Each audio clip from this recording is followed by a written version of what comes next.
গতকাল সকালের ঝুম বৃষ্টিতে রাজধানীর অলিগলি সহ প্রধান প্রধান সড়কগুলো তলিয়ে যায়। দোকানপাট এবং বাসাবাড়ির ভেতরে ঢুকে পড়ে বৃষ্টির পানি।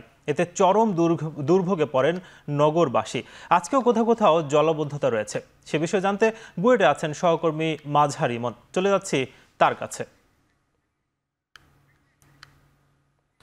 ইমন, আজকে কোথাও কোথাও আমরা জলাবদ্ধতা এখনো দেখতে পাচ্ছি। আপনি যেখানে রয়েছেন সেখানে কি অবস্থা একটু জানাবেন।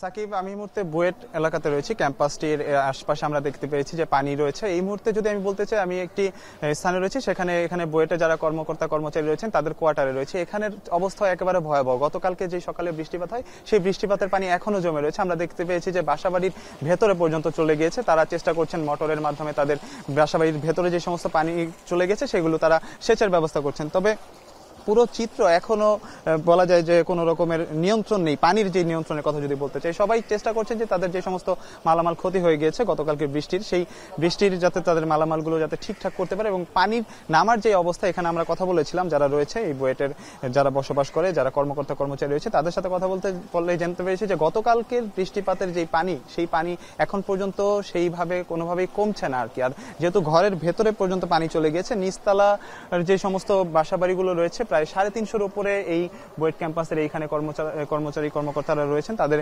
বাসাবাড়ির ভেতরে পানি ঢুকে গিয়েছে। সেখানে অনেক ধরনের যে সমস্ত মালামালগুলো রয়েছে সেই মালামাল ক্ষতিগ্রস্ত হয়েছে। এখানে যেটি চেষ্টা করছেন তারা, তাদের ঘরের ভেতরে যে সমস্ত যে পানিগুলো প্রবেশ করেছে সেই পানিগুলো সেচের মাধ্যমে, মোটরের মাধ্যমে চেষ্টা করছেন বাইরে ফেলতে। তবে বাইরে ফেলার পরও কোনো রকমের লাভ তারা দেখছে না, কারণ সেই বাহিরের পানিগুলো আবার ভেতরে ঢুকে যাচ্ছে। এক কথায় যদি বলতে চাই, বুয়েট ক্যাম্পাস এবং আশপাশে বকশীবাজার যে এলাকা রয়েছে সেই আশপাশ পুরো এলাকাতে এখনো পানি রয়েছে। এবং পানি নিষ্কাশনের যে ব্যবস্থা প্রক্রিয়া সিটি কর্পোরেশনের আমরা দেখেছি টুকটাক তারা ড্রেনেজের কাজ চলছে, তবে পুরো পানি নিষ্কাশনের যে প্রক্রিয়া সেটি এখন পর্যন্ত আসলে শেষ হয়নি। একেবারে দেখাই যাচ্ছে চিত্রের মাধ্যমে যে কি পরিমাণে পানি রয়েছে। এখানেও হাঁটু পরিমাণের পানি রয়েছে। পাশাপাশি কোথাও দেখেছি আমরা কোমর পর্যন্ত পানি। যেহেতু গতকাল সকালের বৃষ্টিপাত, এখন পর্যন্ত পানি রয়েছে।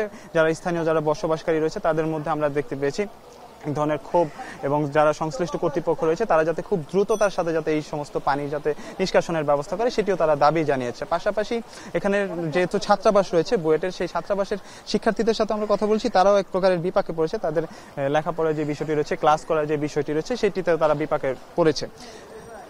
যদি বুয়েট ক্যাম্পাস সহ যে বকশীবাজার এলাকা, বকশীবাজার আমরা দেখেছি যে গাড়ি চলাচল যেগুলো করছে সেই গাড়ি চলাচলেও ব্যাহত হচ্ছে। এক কথায় বকশীবাজার এলাকা আমরা কিছুটা গাড়ির ধীরগতি দেখেছি। সেই কথা যদি বলতে চাই যে বকশীবাজার, বুয়েট ক্যাম্পাস এবং ছাত্রাবাস, শিক্ষকের যে কোয়ার্টার রয়েছে, পাশাপাশি কর্মচারীদের যে কোয়ার্টার রয়েছে, সবকিছুই এখন পর্যন্ত পানিতে তলিয়ে রয়েছে। তারা যেটি বলছেন যে যত দ্রুত সম্ভব যাতে এই পানি নিষ্কাশনের ব্যবস্থা করা হয় এবং তাদের যাতে স্বাচ্ছন্দ্যে যাতে তারা বসবাস করতে পারেন, এবং তাদের যে সমস্ত ক্ষয়ক্ষতি হয়ে গেছে সেই বিষয়ে যাতে কর্তৃপক্ষ যাতে নজর দেয়। তো বুয়েটে আমার কাছে এই ছিল জলাবদ্ধতার খবর। রাজধানীর জলাবদ্ধতার খবর জানাচ্ছিলেন মাঝহার ইমন।